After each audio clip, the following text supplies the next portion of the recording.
that. There we go. And then I'm going to hide my control panel so I can see my screen. We are rolling and rolling. For everyone who's just joining us, thank you. This is about 8 common mistakes that managers make when giving feedback. And we just talked about the Inspiring Manager program and what that takes.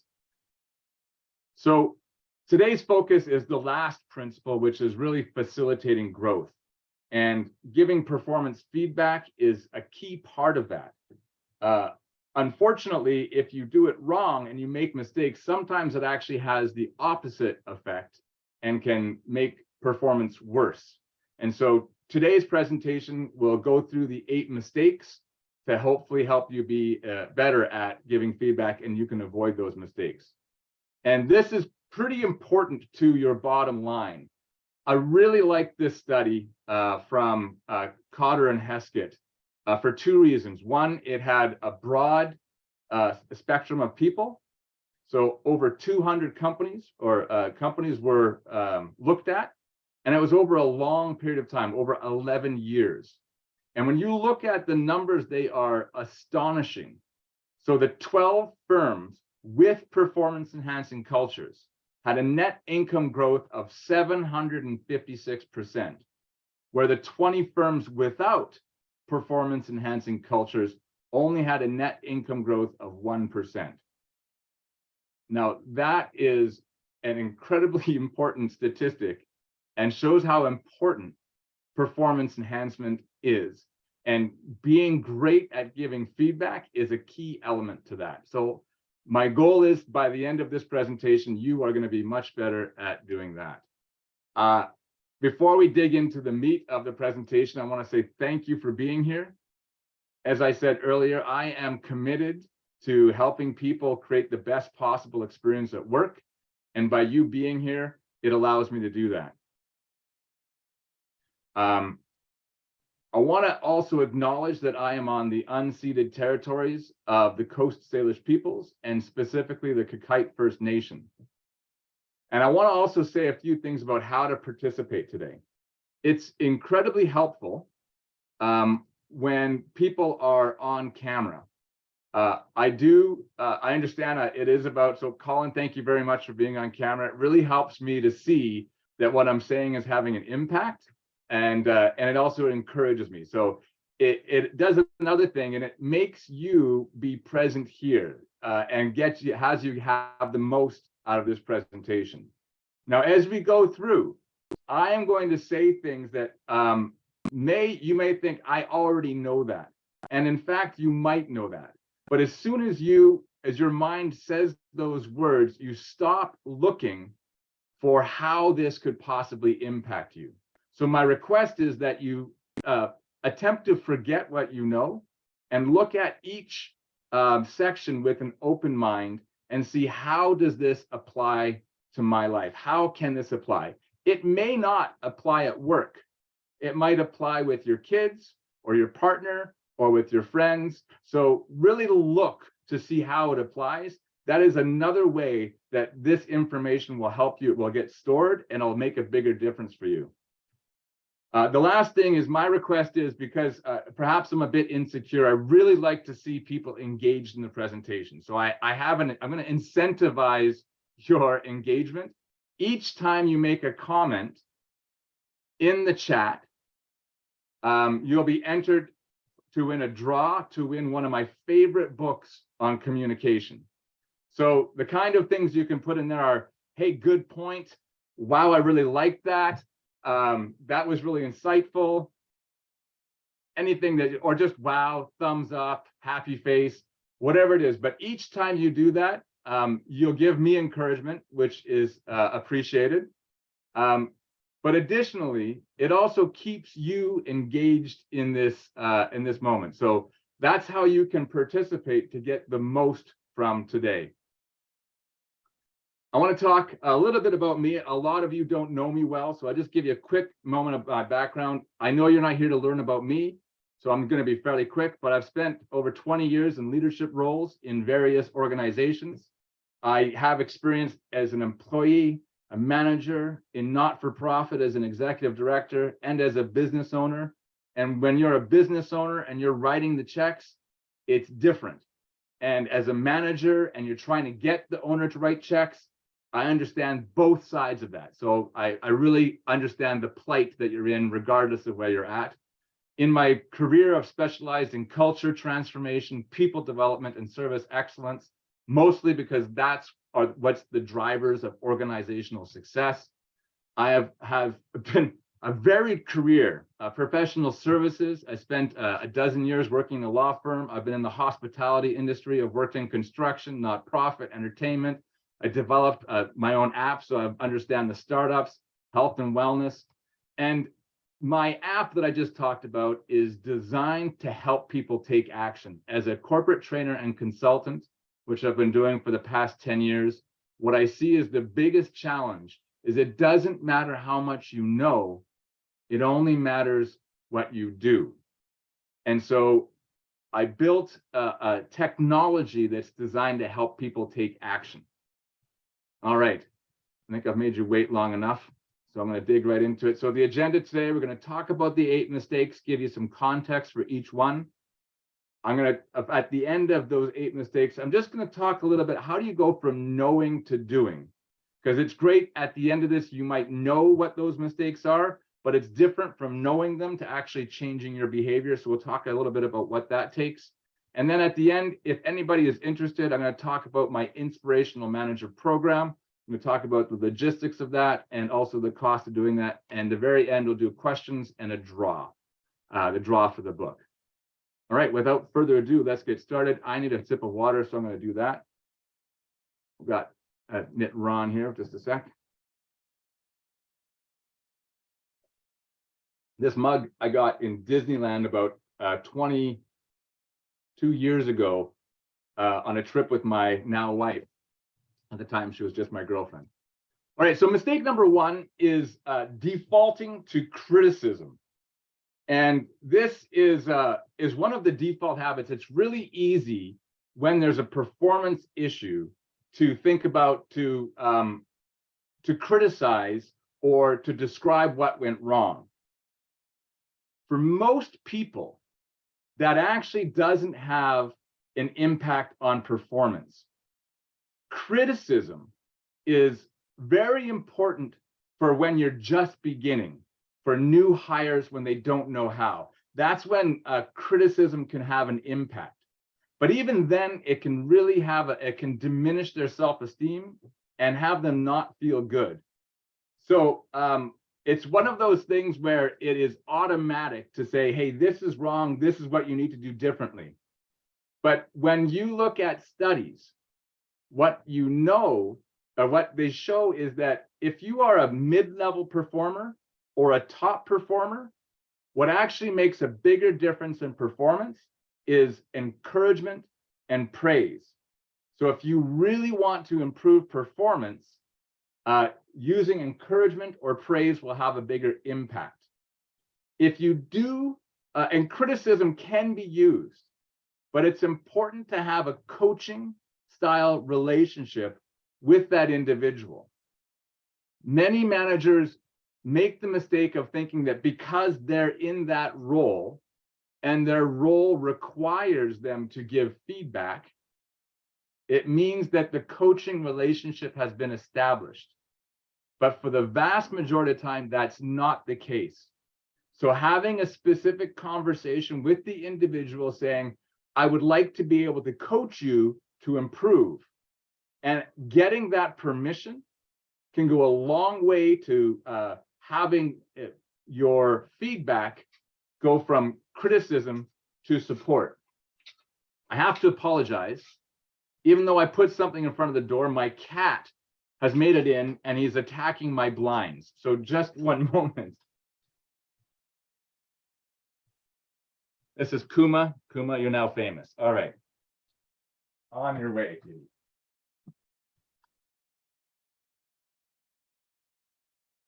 Got to be able to roll with the punches in life. All right.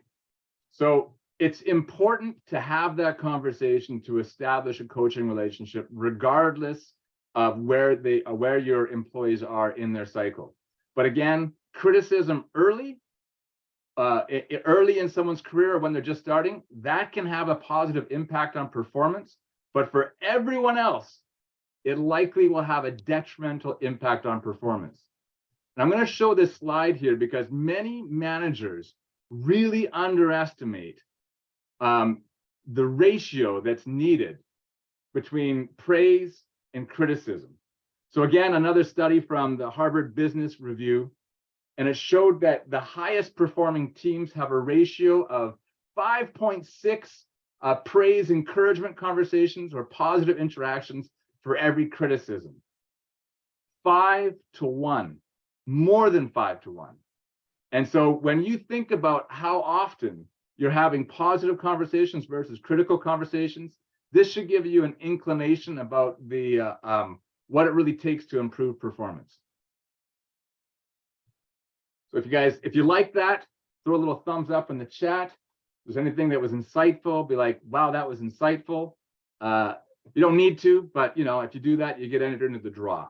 Okay, number 2 mistake, misdiagnosis of root cause. It's natural for humans to have something happen and then to make a judgment about why it happened. It may or may not be right. And assuming you know why can waste a lot of time. I've had many owners or senior leaders come to me saying they just don't care. And that might be true. There might be an essence of that, but it's rarely the case that they don't care about doing a good job. There's usually a reason why it didn't happen. And when you don't take the time to understand the root cause, you might jump to giving feedback about something that is unnecessary. And not only that, will create frustration in the individual. They're trying to help me with this. That's not why it happened. And it just creates frustration and it does not improve performance. So taking a moment to figure out what is the root cause of the performance issue can have a big impact on your ability to actually have things get better. I like to teach my clients about the MARS model. I see Ivan smiling there. He likes that one. So MARS stands for motivation, ability, role perceptions, and situational factors. And when you can figure out where those fit, it can give you some support into the inquiry of what was the root cause of that issue. You can look up that on the internet, so I'm not going to dig into a deep training on that because otherwise we'll run out of time. All right, moving along. Mistake number 3. Most people are really good at this on the surface. They don't give personal feedback. However, in a moment, I'm going to share why this is actually way harder than you think. So the first thing is, as soon as you say you should or you didn't, so you say you did instead of this happened. When you make it personal, immediately there is a tendency for the person to become defensive. And when they become defensive, it's harder for them to hear what you have to say. So instead of you made a mistake, you might say, it seems like a mistake has happened or a mistake has occurred. Now it's not a personal conversation, it's a conversation about the mistake. Now here's why this is so hard. There's 2 key reasons. One is, if you think it's about them, like they're careless or they don't care or they're incompetent, even if you think that and don't say it, it will come across.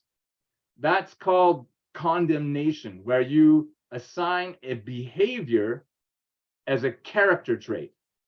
So instead of you were being careless, you are careless. Now, saying that is one thing, and most people are, can stop themselves from saying that. They understand that that will do harm. But what most people don't understand is the level of communication that happens below our level of a consciousness. So there's a lot of community. So if you think that about someone, think they're incompetent or have condemned them in a certain way, they will get that, and it will make it harder for you to give them feedback and improve their performance. So it's really important as a leader to have the self-awareness to know when you have an opinion about how people are. And that's why this mistake is actually really hard not to do. Because as people, we say, well, they've been doing that for months, weeks, years, so that's how they are. It's not true. They may have been acting that way, but it's not who they are. They have the possibility of being different.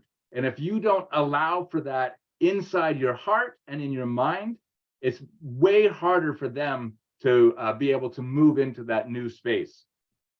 The other reason why this is hard is many top performers speak to themselves in a really harsh manner. They would say things like, "Oh, you idiot, why would you do that? You're better than that." And that actually works for them. And that's not me. If someone said that to me, I'd be like, what? But it actually works. And so sometimes top performers climb into leadership roles and they assume that how they speak to themselves is also what's going to motivate others. And what they don't understand is that a lot of top performers have trained themselves to be in action regardless of how they feel, or they have an unshakable confidence. They believe that they're going to get it done or that it's going to work out. But there's a whole slew of other people who actually have the sense of like, I'm not good enough. And when you make the criticism personal, they believe you. And what that does is it robs them of the energy they need to take action and be successful. As I said, not judging someone and allowing someone to have the space to grow into a different person is really hard to do, and is why leadership is one of those areas that takes some time to develop and takes some effort. It really isn't a default behavior. Number 4, uncontrolled emotions. I have had some leaders say they don't listen to me unless I'm angry. And it's true. When you yell or have a lot of emotion in your voice, people will react. Unfortunately, it doesn't necessarily inspire loyalty, and it actually makes you psychologically unsafe. People have fear and are worried when they're around you, and that can have a negative impact on their well-being. So that being said, I'm not saying do not share your emotions. I really believe in what Brene Brown talks about, which is when a leader is vulnerable and can share what their emotions or needs are, that has a big impact on creating a drawing type of encouraging people to act.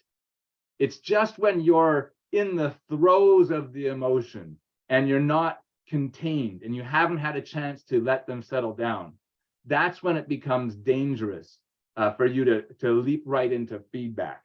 So if you are really upset and stuff happens that is really upsetting, take some time, wait till you're calmed down, and then lead into the conversation. You'll be way more likely to not say something that's going to impact your credibility or your relationship with that individual. Mistake number 5. Okay, so just going to check in. I've got 10 little messages in the chat, so hopefully people are enjoying this and doing a good job. We're zooming along, which was kind of the intention, and hopefully you guys are doing okay. All right. Mistake number 5 is inconsistent expectations. And this often happens when your expectations aren't written down or aren't easily repeatable. Like you haven't said them so many times, people just automatically say, you know, at Smith and Co, we always put the customer first. That's a pretty trite kind of saying, but that would be an expectation that people just say, you know, we have all the time in the world to do it right the first time, no time at all to do it again the second time. If they can't say that, then there might be expectations may not be clear. And it often happens where you know, a manager or a leader will say, I want you to do it this way. And then the person will be like, okay, and they do it that way. And then next time they do it that way, and the manager says, why did you do it that way? And they said, well, you told me to. And then the owner or the manager says, but I don't want you to do it that way this time. Like, it's just common sense.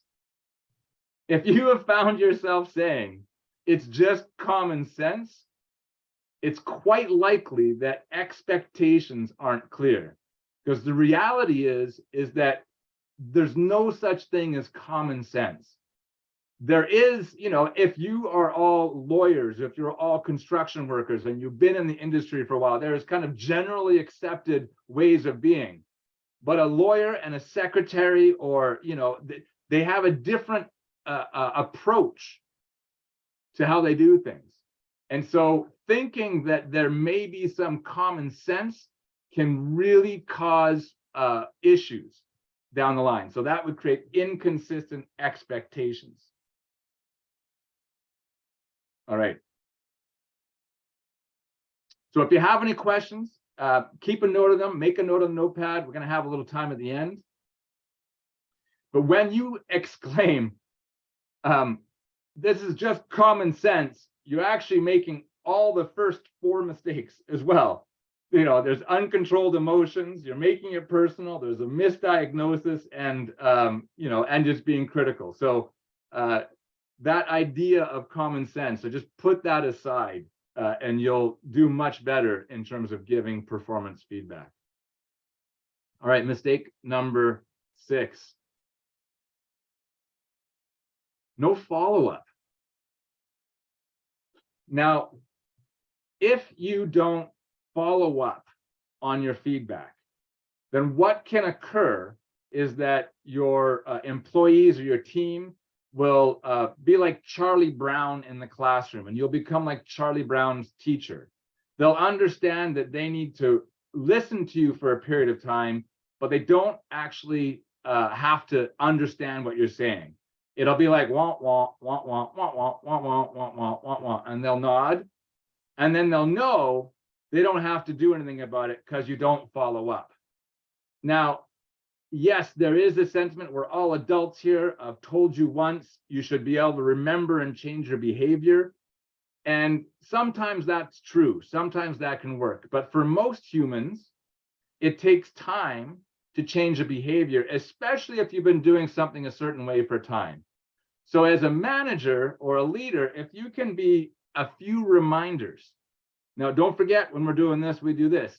It may feel like irritating, that or like you're going to bother them, or you're treating them like children. But the reality is, it shows that this behavior is important to you, and it makes them focus. And if you do it the right way, it can actually occur like you're supporting them to do what you're asking them to do, and they will appreciate that. So following up or having some follow-up can go a really long way. Mistake number 7. No foundation of positivity.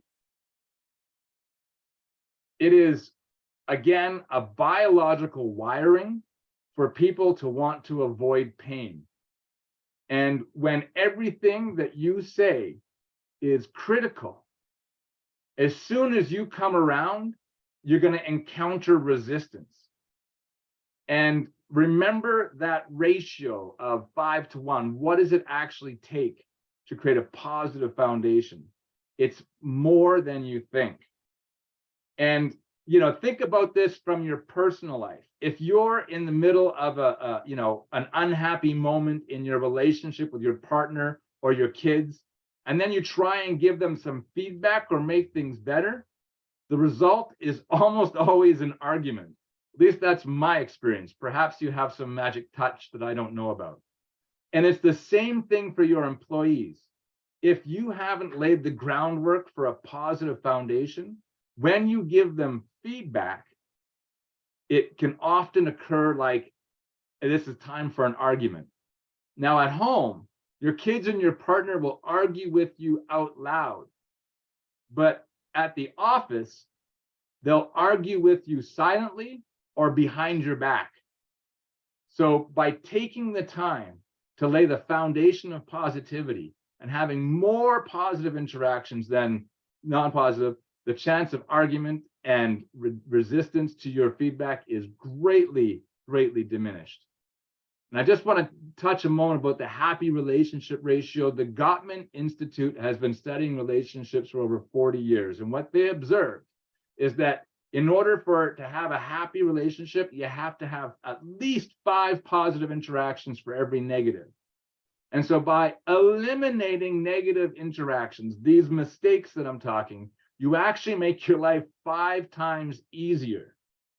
So not only do you have to not have to do as many positive interactions, you also are eliminating some of those errors. So 5 times easier.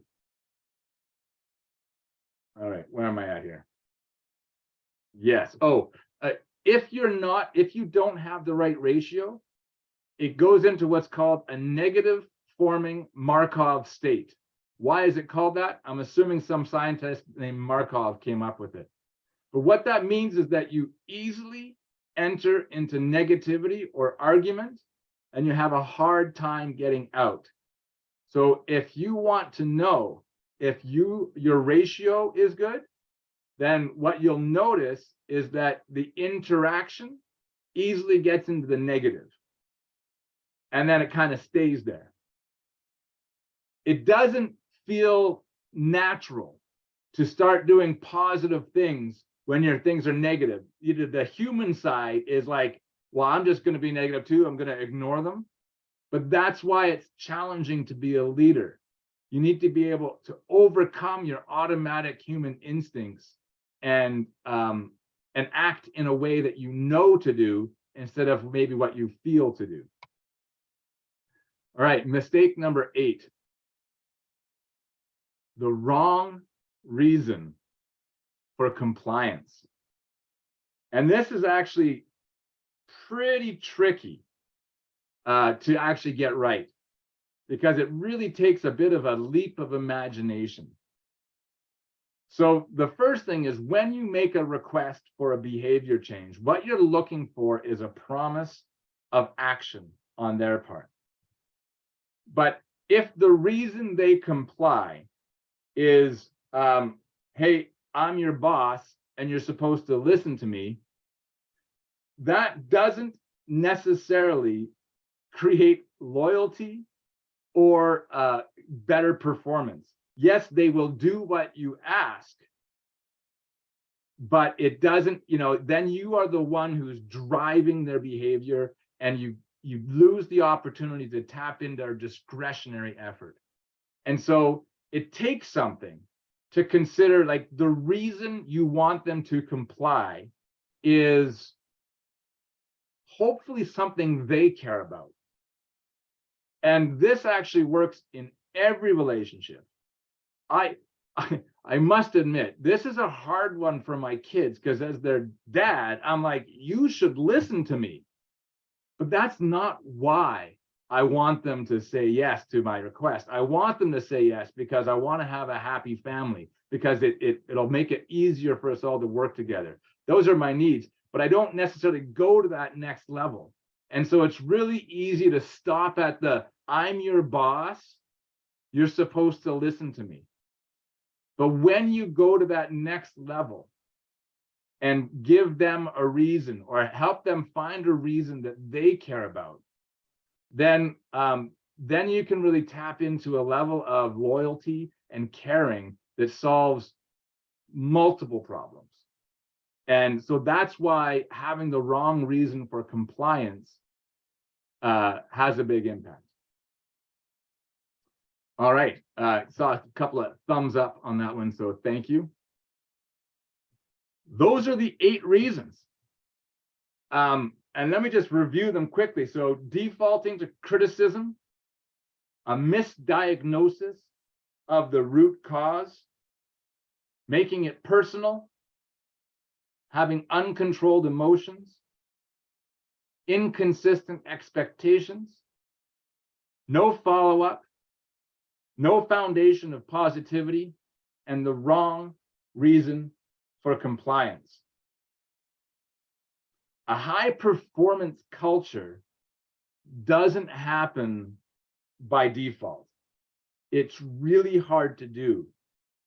And part of the reason for that is because our natural instincts as people often need to be overcome in order to be the kind of leader that inspires people into actions that we want.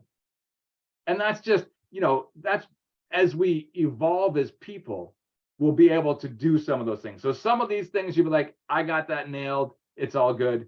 Maybe there's 1 or 2 here you're like, oh, I could be better at that one. And so that's the evolution. But when you eliminate some of these mistakes, your conversations about performance will not only be more effective, they may be welcomed, because ultimately you'll be the reason why you're having that conversation. They will care enough to want to hear and get to that next level with you. Anything else I want to say about that? It really, chances are you're gonna make mistakes, and it's okay. It's not like you make this mistake, but when you do, and you can be vulnerable and take responsibility for that mistake. Hey, when I gave you that feedback, I was really angry, and I didn't really control my emotions very well. I want to be responsible for that. That's not how I want to be as a leader, and that may have had an impact on you. When you can take responsibility for your mistakes, it actually has a net positive impact. But if you don't, then what can happen is you create lingering resentment that then prevents the desire, that number one, that desire to listen to your, to go to that next level. You may get people doing just enough not to get fired, but you don't necessarily get that discretionary effort where they're willing to go above and beyond to have you be successful. So now you know about some of those mistakes, but the reality is what I've learned in my consulting career is knowing is not enough. And in fact, learning something new can actually make it harder for you to take action. Our brains love the almost win. When we learn about something new, we begin to imagine a future where we're not making those mistakes or doing those things, and our brain goes, oh yeah, but it doesn't distinguish between reality and an imagined reality. And so we think we've already done it. Our brains feel like we've already done it. And so we don't take action. We go, oh, that was great. So we love learning more. And we could spend years, developing ourselves and learning more. And then when it comes to take action, very different thing. It's hard. And the reality is that people learn by, go ahead, put that in the chat. People learn by doing. Only new actions create new results. And so I just want to take a couple of minutes and talk about, what does it take to actually take action? All right, just checking the timer. Thank you for being with me here today, by the way. 42 minutes in. Hopefully this has been valuable for you. So we'll just take a couple more minutes, and we'll do that draw for that book. It's one of my favorite books. It really had a profound impact on my communication style. So traditional programs look like this. There's 90% information, there's long training sessions, there's new processes and systems, and lots of personal change required. And when it comes to ongoing support, usually it's in the form of expensive coaching. These programs focus on knowing. Our education system is really focused on knowing. Now, of course, there's some great programs that are focused on doing, so I'm not going to disparage every single one out there, but many programs, you get an education and you know more, but it doesn't necessarily translate into different actions. And I'm sure as an organization, if you've had people go off to courses on customer service or leadership training, you've seen them, they go, yeah, I loved it. It was great. It was moving, but it doesn't necessarily translate into different actions. And that's just the way, because all that information fades over time. So I think what works to change behavior is actually flip that model on its head. You have 90% support. You have timely reminders. So you get reminded at the point of time when it's time to take action. Group support, so that when you see other people are doing it, hey, they can have the courage to share or to talk about themselves, or then I can do that too. And then daily encouragement, because motivation is not a constant. It fades over time. So when you have all of those things and it really focuses on the support, you're way more likely to take action. And then when you get easily consumable tips, like this presentation fed to you a little bit out of a time over the course of 30 days, each day a little tip, you're way more likely to say, oh yeah, today I'm focusing on not making this mistake. But right now you're like, I'm gonna not make the 8 mistakes. It's harder for your brain to be like, where's my action? So easily consumable tips delivered over time. And that's the focus on doing. And this is why it works that way. BJ Fogg is one of my favorite authors on behavior change. He's a Stanford professor. He's been studying behavior change for over 30 years. He created what's called the Fogg behavior model. And his assertion, based on his research, is that for an action to occur, you need 3 things to happen at the same moment. You have to have motivation, you have to have ability, and you have to have a trigger. Now, most of the time as humans, the trigger is unconscious, so we don't recognize that it's happened. But when you look at this chart, if you're highly motivated and it's easy and you have easy to take the action, when you have a trigger for action, you will succeed. If you're highly motivated, but it's hard to do, the trigger may still fail. So the goal is to keep motivation high and make the action easier. And when you can break down that action into tiny little micro habits, then it makes it easier to take action. And then when you have a reminder, you know you have the ability, you have the motivation, and action actually occurs. So that's the goal in a training program, keeping the motivation high and making sure that the actions you want people to take are super clear and easy to do.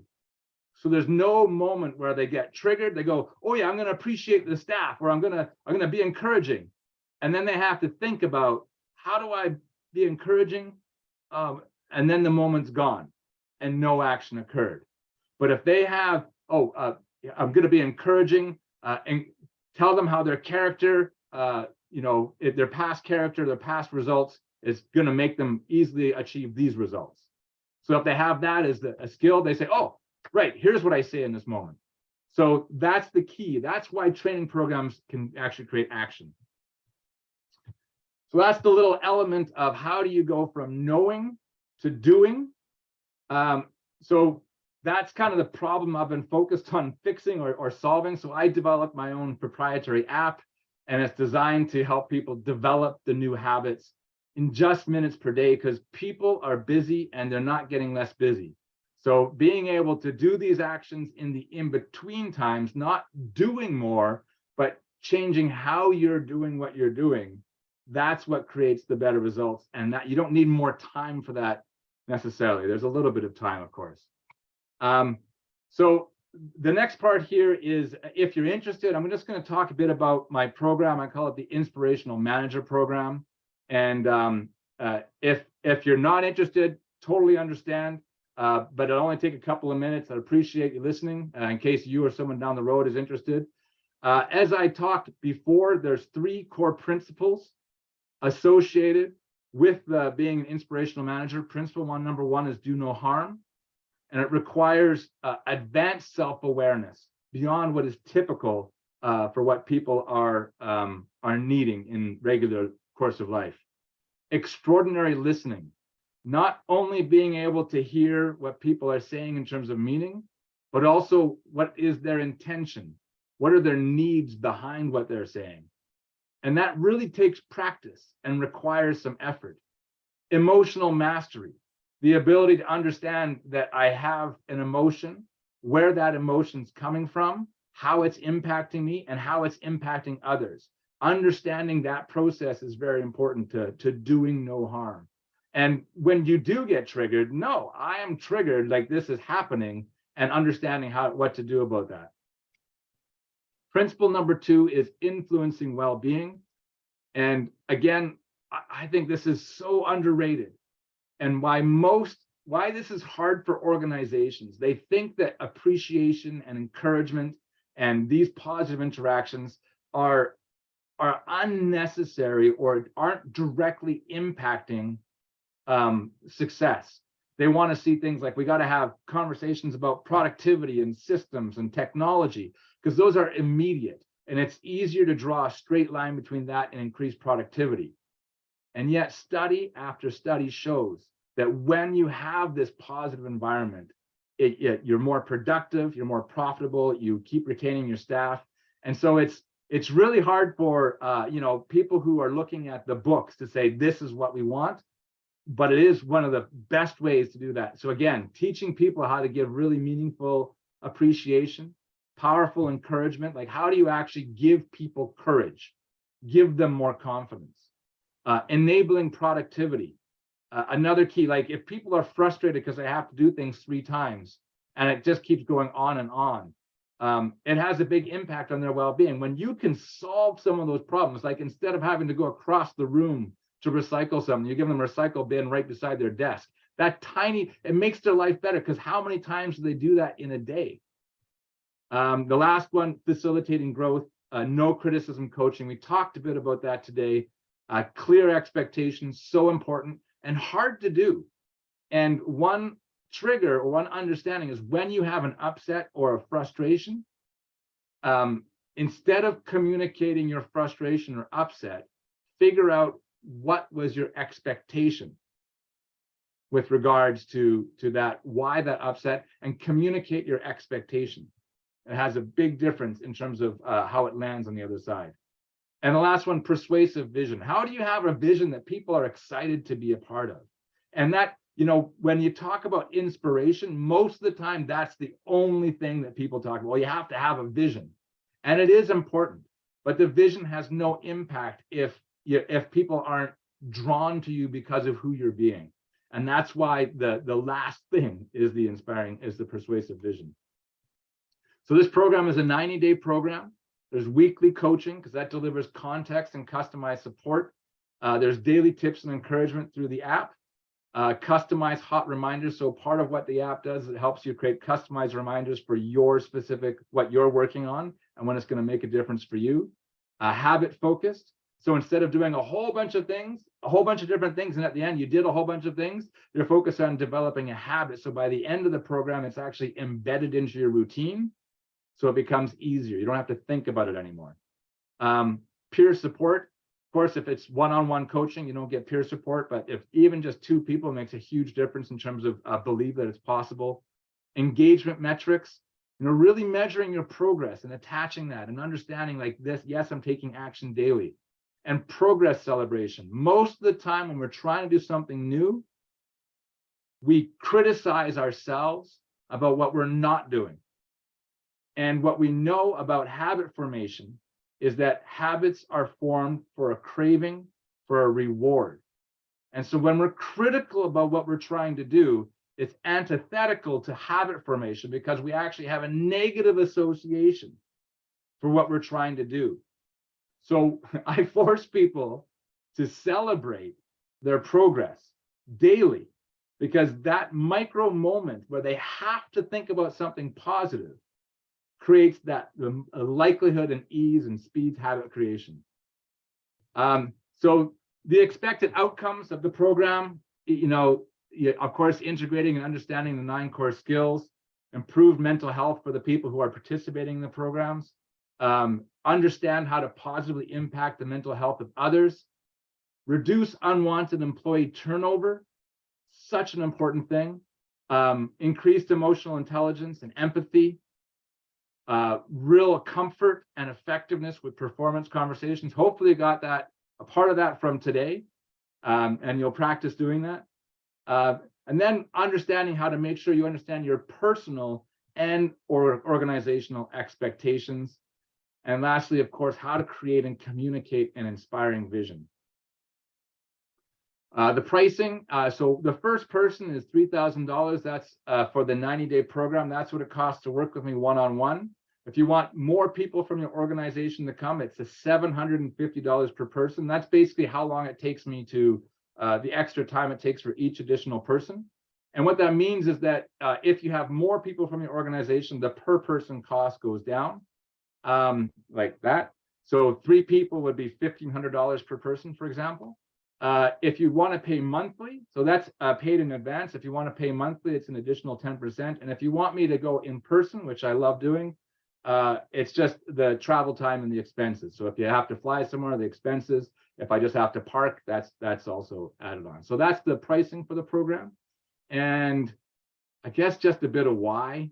I don't know if I need to say this, but personal satisfaction and happiness. When you are the kind of leader that you want to be, it feels good. It's also a highly transferable skill. So regardless of what industry you're working in, when you're good at this, you're the kind of leader everybody wants. When you're this kind of leader, you're likely to get an increased salary because you're better at increasing the bottom line. And you create lifelong relationships. It's kind of like that teacher in school who really made a difference for you. Like you have this fond place in their heart. And you might think back on some of the leaders or mentors you've had who've had that fond place. And that's the kind of thing you get when you actually try and be inspirational. It's not easy. It takes something, but the rewards are huge. Increased influence, both for your team and for ownership. And the cost of not doing it, it really is a higher stress. Like you're firefighting all the time, a loss of income. And I can't say the last one. Anyway, but it has an impact. And one of the things about this program, it really is about strategic actions. When I was first becoming a manager, I would run around trying to solve different problems. Oh, we need business development. Now we need to be more productive. Now we need new systems. Now we need, we need to do, and it was like firefighting. And I never had enough time. When I got good at root cause analysis, I started to see that it was the same reasons why these behaviors were occurring. And when I addressed the root cause of having people really care, then magically, a lot of these conflicts disappeared. And magically, people wanted to do more. They helped more. It was way easier for me to do my job. And so as a manager, if you're focused on fighting fires all the time, it's nearly impossible to be successful. But when you can instill in people a sense of caring, then a lot of these issues that you want to create, that's one of the reasons why studies show that organizations who do this are more profitable. It's because it really solves multiple problems at once. All right, so that's it for this presentation. Next month,